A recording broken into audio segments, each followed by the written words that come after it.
Hey guys, welcome back to another video, and today's topic is a scary one, and I'm not comfortable calling this advice because I'm not published, so I don't feel qualified. Hopefully that'll change by the end of the year, and then we won't have to listen to these pointless little rants at the beginning of each video. That would be great, wouldn't it? Because I'm certainly sick and tired of doing it. But regardless, today's topic, we are looking at planning a sequel.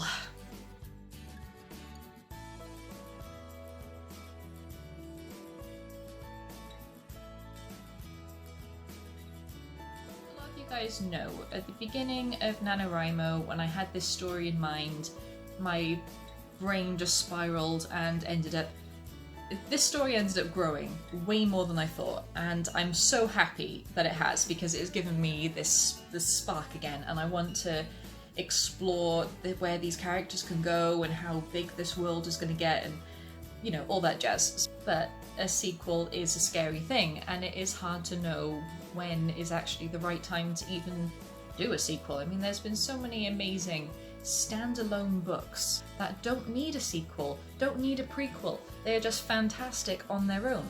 And that is great. Sometimes that is just how things work, but sometimes you know that there are more things for these characters, there are more adventures and stories to tell.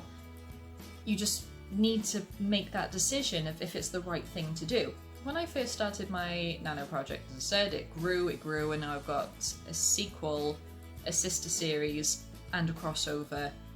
That's just the start. I don't know how those stories are going to end, per se, so I'm not going to sit here and say, oh yeah, I've got like 10 books in a series planned or anything like that, because, don't get me wrong, as amazing as that would be, it's very ambitious for this stage. So I have planned out the sequel, and I have planned out the first of the sister series, and I'm happy, but as I said in my previous outlining video, I'm a bit of a pants plotter kind of thing, so when it comes to outlining, I do just spew everything out on the paper for me to then rearrange later and then revisit it a few times until there's something that I'm comfortable with that I can actually start writing, and guaranteed that outline will change again and again and again and again and again and again and again. But I can work with it.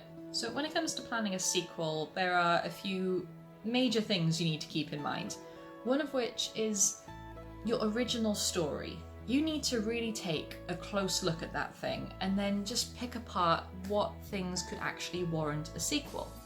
So was it a case of the big bad they were facing wasn't actually the big bad all along, and the second book is going to cover how they deal with that? Or maybe the big bad has gone, but there is major aftermath and distress from that, and then they need to deal with that to make sure that there is some kind of peace for them to actually move on. Are there any unresolved issues, any hanging plot threads and plot points that got some attention but didn't necessarily get the resolution that they should have had? Can any of them be blown up into a decent main plot for a sequel? You really need to analyse your own story to see what didn't work and what could be improved on for the next one. It has to feel natural. It has to feel like whatever happened in the first series, as amazing and well planned out as it was, there were some things that didn't get resolved, there were some mysteries left unsolved that a sequel could just run with. It needs to feel, you know, natural and coherent, and it needs to feel like the characters discover it in their own time. So for example, you're probably sick and tired of me using Harry Potter as an example, but the books did work. I mean, clearly they did. So having sequels made sense, because the first book was Harry's first year at Hogwarts, where he's being introduced to this amazing world.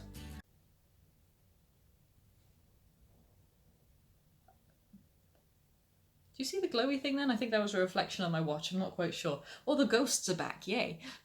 So yeah, speaking of magical world, so first year was this introduction, where you got a little taste of what the big bad was, what the kind of setup was in the feel, so then when it came to the second year, you didn't have so much exposition put on you, and then more bits of information and lessons and villains were being introduced, and you just got to grow with the character. When it's a school and you're doing a year-by-year process, there is so much character development that you can go through, and you age with the characters as well, which is always lovely.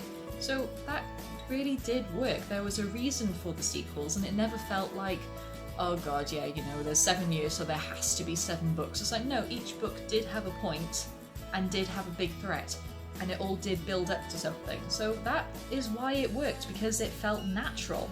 It felt like you had a reason to come back. Another example of feeling natural is Six of Crows. So that's a duology, and it worked fantastically as a standalone book. And if it wasn't for like the last 3 chapters or so, it could have been a standalone book. But then those 3 chapters, I'm not going to give any spoilers, but there is a cliffhanger. One that just completely flips everything that they've been doing, everything that they've been working for, on its head. And you're just there left thinking, oh my god. So then when the sequel comes around, it feels natural because they've had this revelation that they've been, like, again, I'm not going to go into spoilers. So this revelation that things were not what they thought, and now they need to fix it. And that makes perfect fodder for a sequel, and it feels natural and it feels strong. An example of something that doesn't feel natural is actually the Cogheart series. Now, the first 3 were amazing, and each one had its own threat, its own story, its own development to go through. Oh my god, that sun is bright. So there was a reason for each book to be there. And at the end of the 3rd book, everything ties up so nicely, and you're just there thinking, that was a good ending. That was a good ending, this worked, okay.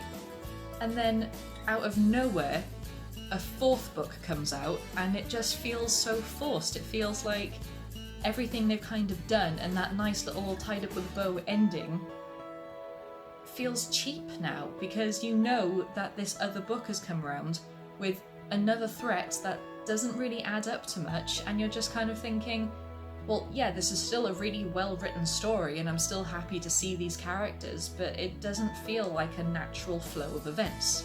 That's something you really need to keep in mind. Does your story make sense to continue, or is it just there because?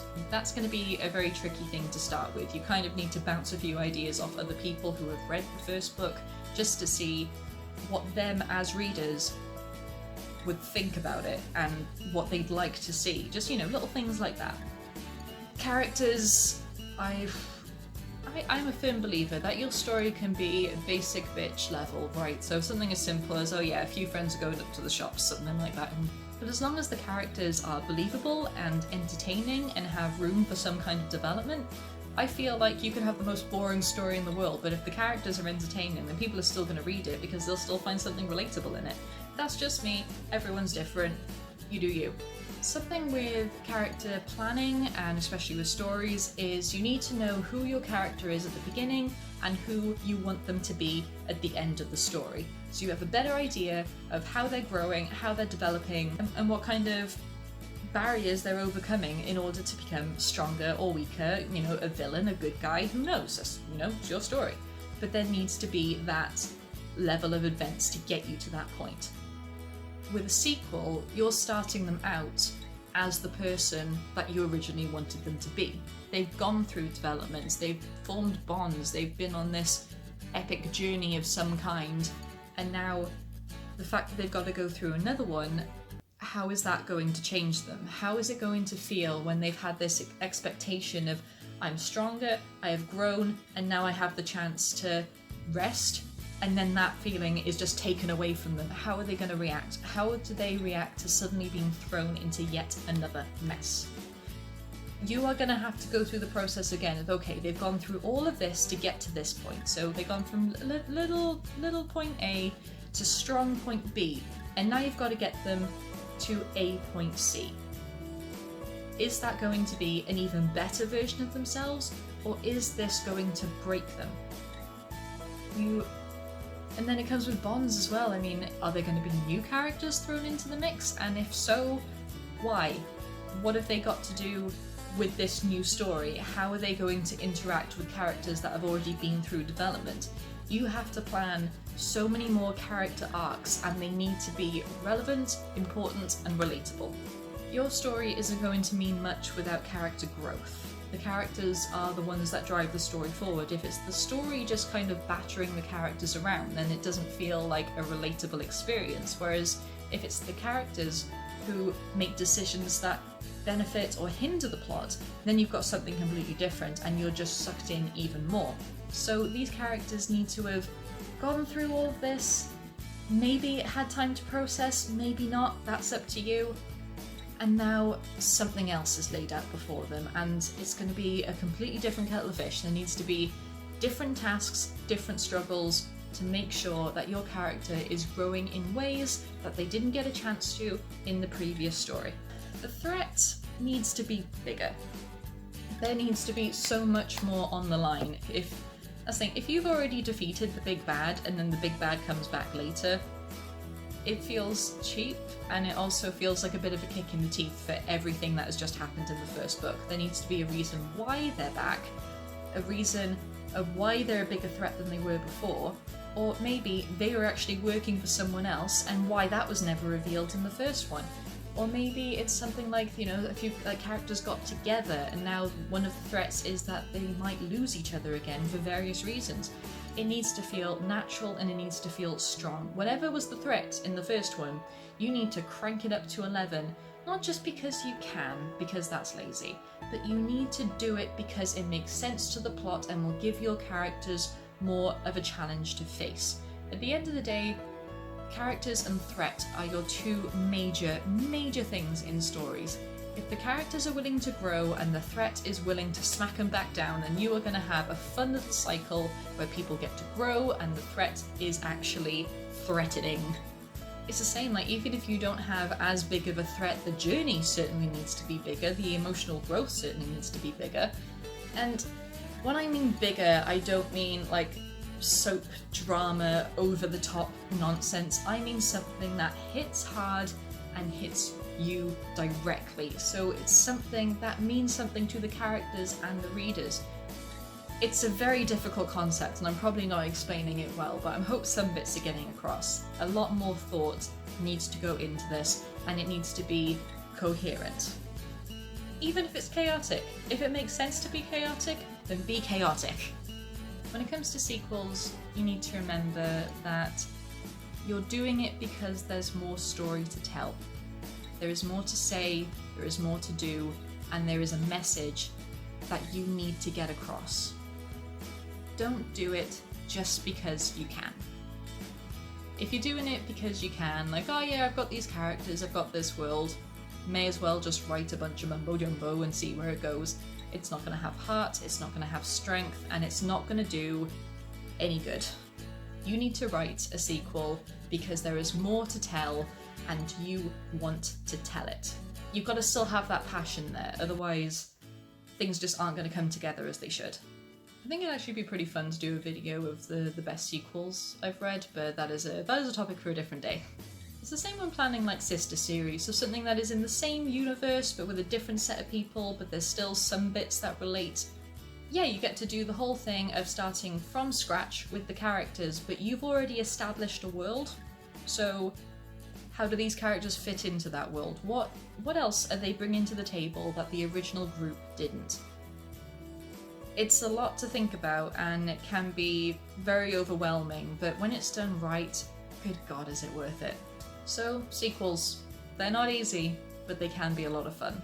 That is all I've got for you today, guys. I'm sure that there is so much more on the topic, and maybe I'll make a part 2 because I'm having fun with these little tidbits. I hope this helped in some way. If you have any advice for me, please let me know. I'd love to get in contact. Have a great week, guys. Happy writing, and I will see you soon. Goodbye, my scribblers.